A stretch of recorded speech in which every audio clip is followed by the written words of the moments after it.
existe um aspecto que o homem tem sim que observar. Primeiro, antes de continuar, nós temos que ouvir isso e investigar a nossa vida se estamos de fato em Cristo. Isso é uma coisa que precisa fazer. Ouvindo essa mensagem, ouvindo esta palavra, olha, maravilha. Ufa, que não precisamos disso tudo, porque não conseguiríamos nunca. Por causa da carne, jamais conseguiríamos, por causa da queda, chegar a ter essa pureza, essa perfeição para entrar na presença de Deus. Então, em Cristo nós podemos fazer. Mas temos que olhar para a nossa vida e avaliar se estamos em Cristo. Porque se não estamos em Cristo, precisamos correr para Ele. Esta é a mensagem. Precisamos correr para Cristo e estar cobertos de Cristo. Mas, continuando, existe um aspecto que o homem tem sim que observar, que é, já tendo recebido sua salvação, estando em Cristo, passa agora a viver naturalmente um filho de Deus, desejando agir como um filho de Deus, como Deus age, como é Cristo. Assim que nós temos que ser, que buscar. Assim como ele é santo, sabemos que a carta de João, né, primeira carta de João, está falando de Jesus desde o início. Nós está falando de Jesus. João disse: aquele que vimos e ouvimos e aprendemos é de Jesus que está se falando. Aí quando chega mais à frente, se não me engano, no capítulo 5, diz assim: aquele que tem essa esperança é de Cristo, da salvação em Cristo. Santifica-se a si mesmo, assim como ele é santo. Já pensou? Então, aquele que é crente tem que ter esse desejo de buscar ser santo como Jesus é santo. É assim a vida de quem é cristão. Não importa, não vamos conseguir, não importa. O mundo todo tem que olhar para a gente e ver isso, esta esperança, este desejo. Aquele que tem esta esperança santifica-se a si mesmo, assim como ele é santo. É assim que nós temos que fazer.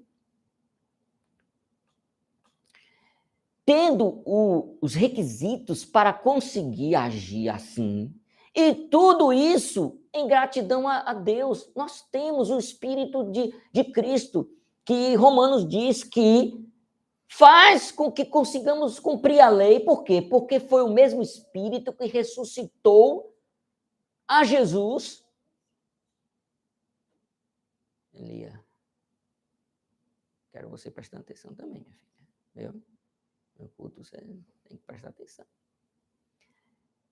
Ele apresenta o Espírito Santo, esse poder, para mostrar que foi um poder muito grande.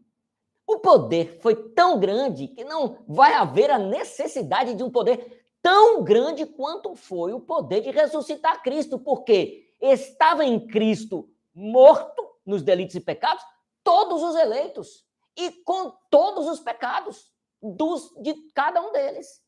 Então, poder para ressuscitar Cristo, jungido a Cristo, todos esses eleitos mortos, todas essas eternidades, imagina, não foi uma eternidade só, foram eternidades de cada eleito. Um poder absurdo, é um poder inominável, é um poder infinito, algo que não temos dimensão para calcular. O poder que ressuscitou a Cristo, o poder do Espírito Santo. E Romanos diz: é este poder que está em você para você cumprir a lei. Agora diga que não pode. Não tem como. É impossível você dizer, eu não consigo cumprir a lei, se o apóstolo está dizendo, é este poder que está em você para fazer você cumprir.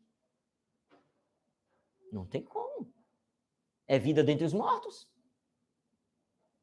É vida de uma eternidade de morte para uma eternidade de vida. Ele transformou todos os eleitos em eternidade de vida. Então, você não pode jamais dizer, não consigo. Então, veja. Tem agora sim é que viver crendo nisso. Vivendo uma vida em que o pecado não deixa de acontecer, mas é tratado como é próprio de um filho de Deus tratar o pecado, não é? Extirpando de sua vida. Descobriu ele? Jogue fora. Você achou o pecado em sua vida? Você faça qualquer coisa. Quando as mulheres, quando vem uma barata em casa, não pau, mata, joga detefon, faz de tudo. É algo asqueroso. Precisa ser eliminado. Ninguém vai ficar, vai cuidar, vai fazer. Não, chega a arrepiar às vezes, algumas, porque quer eliminar aquilo que é asqueroso, aquilo que aí eu vou mais até além do que isso, que contamina, que vai causar a morte de tudo que tiver vida ali.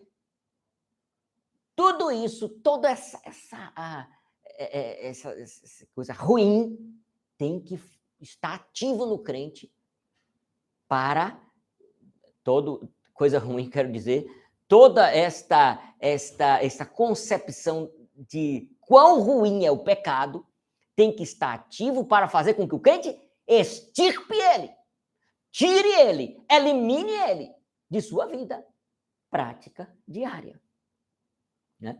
E é assim que é a vida de alguém que foi salvo por Cristo, que estava ungido a Cristo, que fez parte dos eleitos que Cristo foi unido na cruz para morte e ressurreição, e agora vivem a vida de Jesus. Diante disso que eu acabei de dizer, veja a pergunta de número 58 do Catecismo Maior, que é o seguinte: como nos tornamos participantes dos benefícios que Cristo conquistou? Resposta: pela aplicação deles em nós. O que é especialmente a obra de Deus, o Espírito Santo. Então, veja. A obra de Jesus conquistou para nós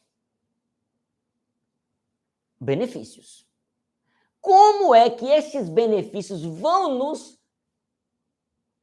ser ativos em nós, vão nos dar proveito? Como é que a gente vai viver estas coisas?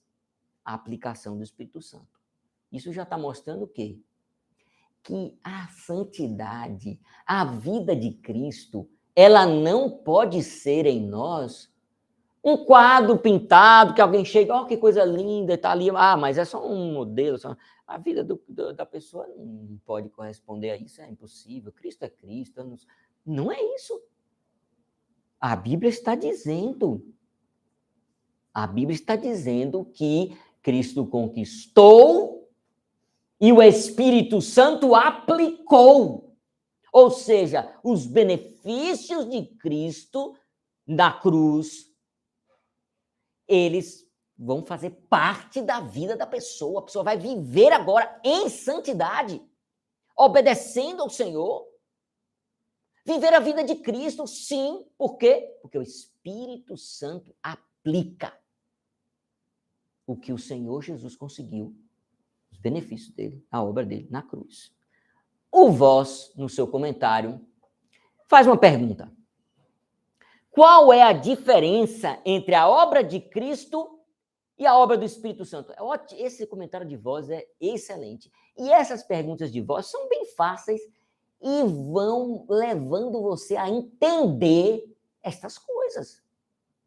Uma pessoa que já pensava que, não, Cristo morreu e agora eu posso viver aqui como eu quero e tal, estou indo para a igreja, estou fazendo uma coisa, mas não preciso dessa coisa de para viver, para cumprir a lei, essas coisas e tal.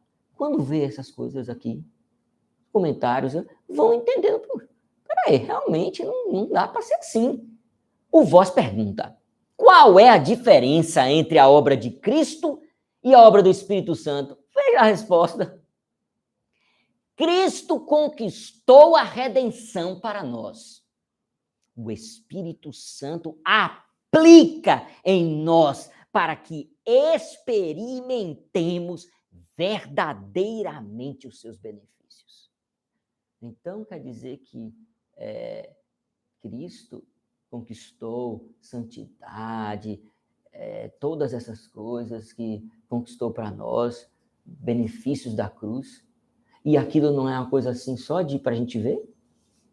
Não, não é. O Espírito Santo faz com que nós passemos a viver as coisas. Então não é para inglês ver, não. É realmente para viver.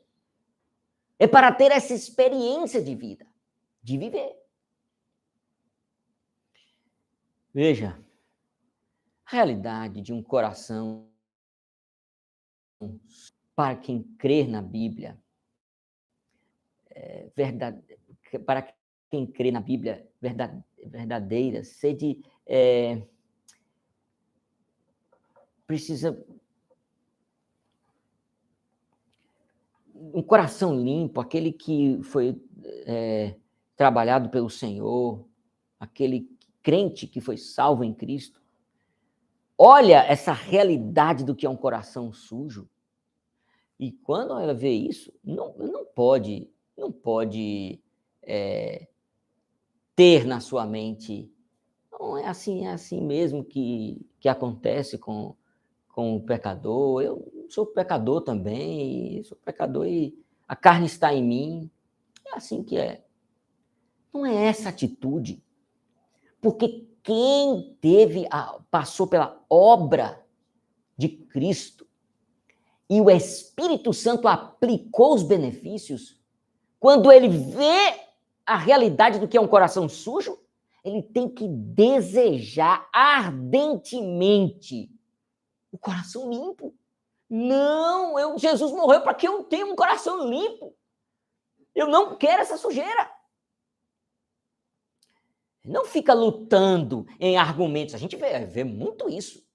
Pessoas argumentando, lutando. Não, mas isso, mas aquilo. Não, nós vamos conseguir nunca. Não tem ninguém que consiga ficar sem pecar e tal.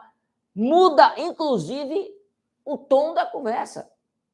Não, nós não cremos de maneira nenhuma na perfeição aqui. Não vamos obter.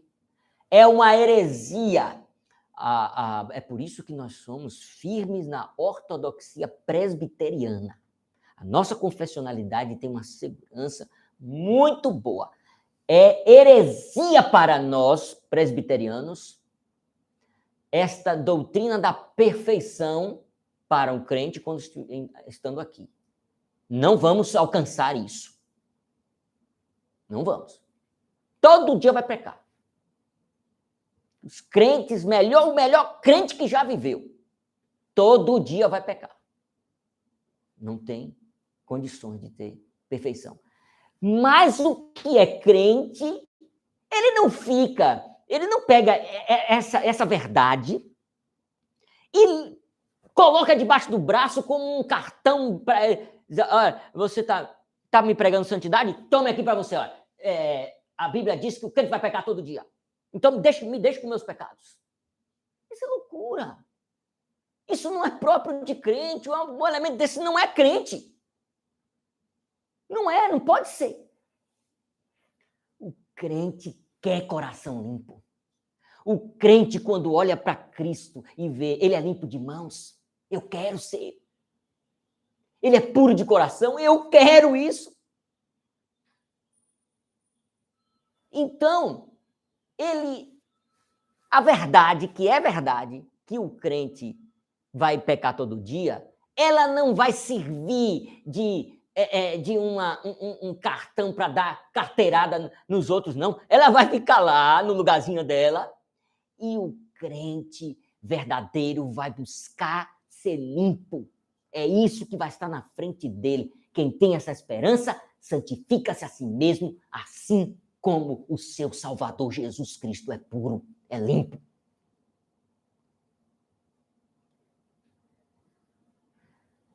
Então, não fica lutando com argumentos justificativas para sustentar que o homem pode ter participação em Deus tendo um coração sujo. Não, eu quero ter esse direito de pecar, de ter coração sujo e estar com Deus. Não é assim a cabeça do crente. Ele sabe que peca, mas ele quer ter diante dele apenas a pureza de Cristo. É isso que ele quer, ser puro como Cristo é, se esforçar para isso e confiar que está puro diante de Deus por causa de Cristo.